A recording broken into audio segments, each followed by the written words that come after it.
புரோரேட்டான எல்லாம் அப்படி இருக்கும் பொழுது இன்னும் பிரச்சனை இருக்கும். ஏன்னா இன்னைக்கு மேல என்ன கேட்கிறாங்க, அண்ணே 1 லட்சம் மக்கள் தொகைக்கு ஒரு எம்பி, 22 லட்சம் மக்கள் தொகைக்கு ஒரு எம்பி, 45 லட்சம் மக்கள் தொகைக்கு ஒரு எம்பியா?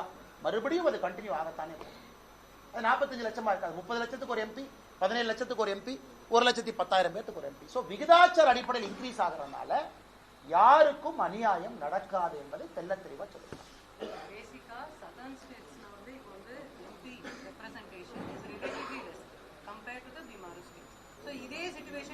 Madam, no. Now you are making a new argument. Madam's argument is, we are only saying the current 543 is fixed on 1971 census, madam. So now new census conduct பண்ணதுக்கு அப்புறம் நாம இந்த புதிய ஒரு எண்ணிக்கையை ஃபிக்ஸ் பண்ண போறோம். அப்ப இருப்பது எல்லாம் ப்ரொபோர்ஷனேட்டா தான் உயரும். 543 might become 800, 850, 900. அந்த இன்க்ரீஸ் தான் ஒரு மாநிலத்தோட இன்க்ரீஸ் அப்படின்னு சொல்லியிருக்கிறாங்க. அப்ப இதே லாஜிக் நம்ம பார்க்கும் பொழுது மேடம், இன்னைக்கு யூபி அவங்க கேட்பாங்க, இல்லை எங்களுக்கு அநியாயம் ஆயிடுச்சு, நாங்க எப்படி 50 லட்சம் பேருக்கு ஒரு எம்பிங்கிறீங்க, நீங்க 25 லட்சம் பேருக்கு ஒரு எம்பி. ஏன்னா இந்தியாவில் அவங்களும் பேசுறாங்கல்ல. ஸோ அமித்ஷாஜி அவர்கள் சொல்வது குறிப்பாக தென்னிந்தியாவில் உங்களுக்கு பிரச்சனை யாருக்குமே இருக்காது, புரோரேட்டா இன்க்ரீஸ். இது நேற்று ஸ்டாலின் அவர்கள் எழுதியிருக்கக்கூடிய கடிதத்திற்கு நேர் எதிர். அதைத்தான் நேற்றுல இருந்து கேட்கிறோம். யார் சொன்னாங்க ஐயா, யார் சொன்னாங்க ஐயா, யார் சொன்னாங்க ஐயா? கடைசி கேள்வினா கடைசி அண்ணா, எனக்கு வீகம் வகுப்பவங்க, எங்களுக்கு வீகம் வகுப்பவங்க 3 பேருங்கண்ணா. உண்மை சொல்லணும், முதல்ல தமிழ்நாட்டு மக்கள் அவங்கள்ட்ட போய் காது கொடுத்து கேட்கணும். 2வது கட்சி தொண்டர்கள், அவங்க கீழே இருந்து மேலே சொல்லணும்.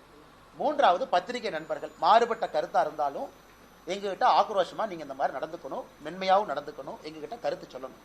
இந்த 3 பேர்த்துக்கிட்டே டச்சில் இருந்தா எப்பொழுதுமே ஒரு மனிதன் நிதானமா இருப்பான். சில இடத்துல நீங்க சொல்ற கருத்து பிடிக்காம இருக்கலாம், ஆனா 3 கருத்தையும் காது கொடுத்து கேட்டா அந்த 3 பேர் 450 கோடி, 500 கோடி, 300 கோடி, 180 கோடி, எனக்கு அமௌண்ட்லாம் தெரியாதுன்னு, அதெல்லாம் கொடுக்கறதுக்கு எங்க பணம் இருக்கு?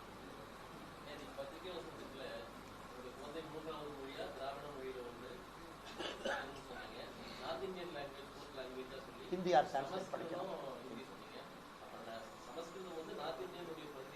இல்லைங்கண்ணா. இந்தியாவில் எல்லா நிலப்பரப்பில் இருந்தாலும் சமஸ்கிருத மொழி பேசுறவங்க கம்மியாக தான் இருக்கிறாங்க. ஏன்னா இன்னைக்கு நான் தொடர்ந்து சொல்வது, சமஸ்கிருதத்தை விட நம்முடைய தமிழ் மொழி தொன்மையும் பழமையும் ரொம்ப அதிகம். இதை யோகி ஆதித்யநாத் அவர்கள் காசி தமிழ் சங்கத்தில், முதல் தமிழ் சங்கத்தில் யோகிஜி சொன்னாங்க, சிவபெருமானுடைய வாயில்